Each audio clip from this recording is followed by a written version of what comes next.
നമുക്കറിയാം, ആഗോള അയ്യപ്പ സംഗമം സംഘടിപ്പിക്കുവാനുണ്ടായ സാഹചര്യം. ലോകത്തിൻ്റെ വിവിധ ഭാഗങ്ങളിൽ നിന്നും ഒട്ടേറെ അയ്യപ്പ ഭക്തർ ഞങ്ങളിവിടെ എത്തുമ്പോൾ ഞങ്ങളെ നിങ്ങൾ കേൾക്കണം, ഞങ്ങൾക്ക് ചില പ്രശ്നങ്ങളുണ്ട്, ഞങ്ങളുടെ നയപരമായ ചില പ്രശ്നങ്ങളുണ്ട്, അതറിയണം എന്ന് ഞങ്ങളോട് ആവശ്യപ്പെട്ടു. അങ്ങനെയാണ് ദേവസ്വം ബോർഡ് പ്ലാറ്റിനം ജൂബിലി ആഘോഷത്തിൻ്റെ ഭാഗമായി ആഗോള അയ്യപ്പ സംഗമം സംഘടിപ്പിക്കുവാൻ തീരുമാനിച്ചത്. അപ്പോഴാണ് കേരളത്തിൻ്റെ സർക്കാർ ശബരിമലയുടെ മാസ്റ്റർ പ്ലാൻ പാസ്സാക്കി കൊണ്ടുവരുന്നത്. എത്രയോ വർഷക്കാലമായി ശബരിമലയുടെ മാസ്റ്റർ പ്ലാൻ എന്ന് പറയുന്നത് വിദൂര സ്വപ്നമാണ്.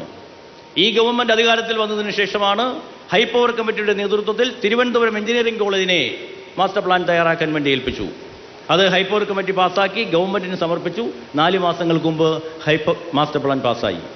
ആ മാസ്റ്റർ പ്ലാൻ അങ്ങനെയാണ് ആഗോള അയ്യപ്പ സംഗമം സംഘടിപ്പിക്കുന്ന കൂട്ടത്തിൽ, അവരുടെ പ്രശ്നങ്ങൾ കേൾക്കുന്ന കൂട്ടത്തിൽ ഈ മാസ്റ്റർ പ്ലാൻ കൂടി അവരുടെ മുന്നിൽ അവതരിപ്പിച്ച് അവരുടെ നിർദ്ദേശങ്ങൾ, അവരുടെ അഭിപ്രായങ്ങൾ സ്വാംശീകരിക്കുവാൻ വേണ്ടിയിട്ടാണ് ഈ ആഗോള അയ്യപ്പ സംഘത്തിൻ്റെ പ്രധാനപ്പെട്ട ലക്ഷ്യം. നമുക്കറിയാം, മാസ്റ്റർ പ്ലാൻ എന്ന് പറയുന്നത് ഹൈപ്പവർ കമ്മിറ്റി തയ്യാറാക്കി, എഞ്ചിനീയറിംഗ് ബോർഡിൻ്റെ നേതൃത്വത്തിൽ തയ്യാറാക്കി, ഗവൺമെൻറ് പാസ്സാക്കി. പക്ഷേ ഇത് അനുഭവേദ്യമാകേണ്ടത് ലോകത്തിൻ്റെ വിവിധ ഭാഗങ്ങളിൽ നിന്ന് വരുന്ന ഭക്തജനങ്ങൾക്കാണ്. അപ്പോൾ ആ ഭക്തജനങ്ങളുടെ അഭിപ്രായം അറിയണം, അവരുടെ നിർദ്ദേശങ്ങൾ വേണം. അതിനു വേണ്ടിയിട്ട് കൂടിയാണ് ഈ ആഗോള അയ്യപ്പ സംഗമം ഇവിടെ സംഘടിപ്പിച്ചിരിക്കുന്നത്. ശബരിമല എന്ന് പറയുന്നത് ഒരു പ്രകൃതി സൗഹൃദമായ സ്ഥലമാണ്.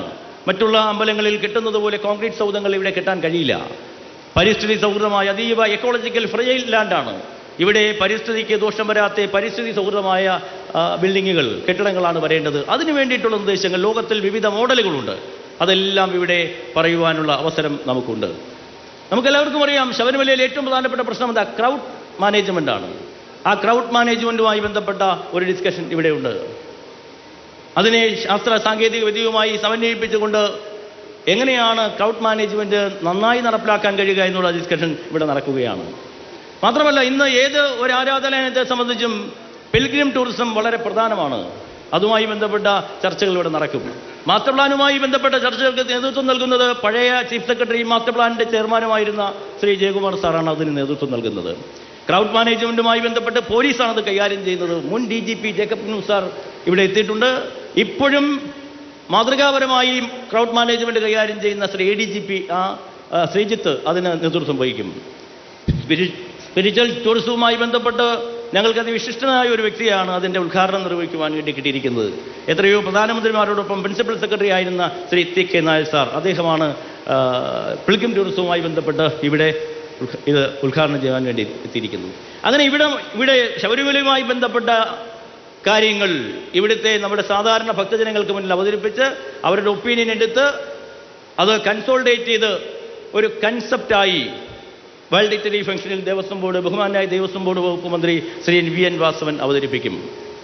അതിനുശേഷം എല്ലാവരും കൂടി ആലോചിച്ച് ദേവസ്വം ബോർഡിൻ്റെ നേതൃത്വത്തിൽ, ദേവസ്വം വകുപ്പിൻ്റെ നേതൃത്വത്തിൽ, സർക്കാരിൻ്റെ സഹായത്തോടു കൂടി ശബരിമലയിലെ മാസ്റ്റർ പ്ലാൻ തയ്യാറാക്കി മുന്നോട്ട് പോവുക എന്നുള്ളതാണ് ഞങ്ങൾ ഉദ്ദേശിക്കുന്നത്.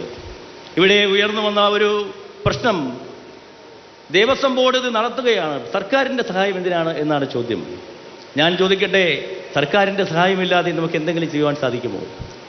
നമ്മുടെ മുന്നിലുണ്ട് കഴിഞ്ഞ പ്രാവശ്യത്തെ മണ്ഡല മകരവിളക്ക് മഹോത്സവം. ചരിത്രത്തിൽ എത്രയോ കാലങ്ങളായി എല്ലാ കാര്യങ്ങളും നടത്തി നിർവഹിച്ചു കൊണ്ടുപോകുന്നതിന് ഞങ്ങളെ സഹായിക്കുന്ന സംവിധാനമാണ് സർക്കാർ സംവിധാനം. കഴിഞ്ഞ പ്രാവശ്യം 54 ലക്ഷം പേർ വന്നു. ഒരു പരാതിയുമില്ലാതെ, ഒരു പരിഭവമില്ലാതെ വളരെ മനോഹരമായി നമുക്ക് ആ ശബരിമല മണ്ഡലവിളക്ക് മഹോത്സവം സംഘടിപ്പിക്കുവാൻ സാധിച്ചു. 2 തവണയാണ് ബഹുമാനായ മുഖ്യമന്ത്രിയുടെ നേതൃത്വത്തിൽ അവലോകനം വിളിച്ചത്. ദേവസ്വം ബോർഡ് വകുപ്പ് മന്ത്രിയുടെ നേതൃത്വത്തിൽ ദർബാർ ഹാളിൽ അദ്ദേഹത്തിൻ്റെ ഓഫീസിൽ എത്ര തവണയാണ് അവലോകനം വിളിച്ചതെന്ന് എനിക്കറിയില്ല.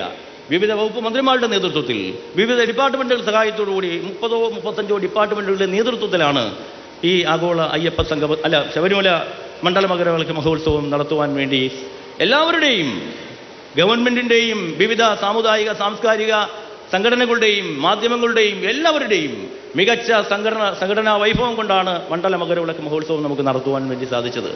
മാത്രമാണോ, ആ മണ്ഡല മകരവിളക്ക് മഹോത്സവം ഏതാണ്ട് 14,000 ഉദ്യോഗസ്ഥർ, ആ 14,000 ഉദ്യോഗസ്ഥർ, പോലീസ് ഉൾപ്പെടെ 14,000 ഉദ്യോഗസ്ഥരുടെ 70 ദിവസത്തെ ശമ്പളവും ആനുകൂല്യങ്ങളും വിനിയോഗിക്കപ്പെടുന്നത് സർക്കാരിൻ്റെ ഖജനാവിൽ നിന്നാണ്.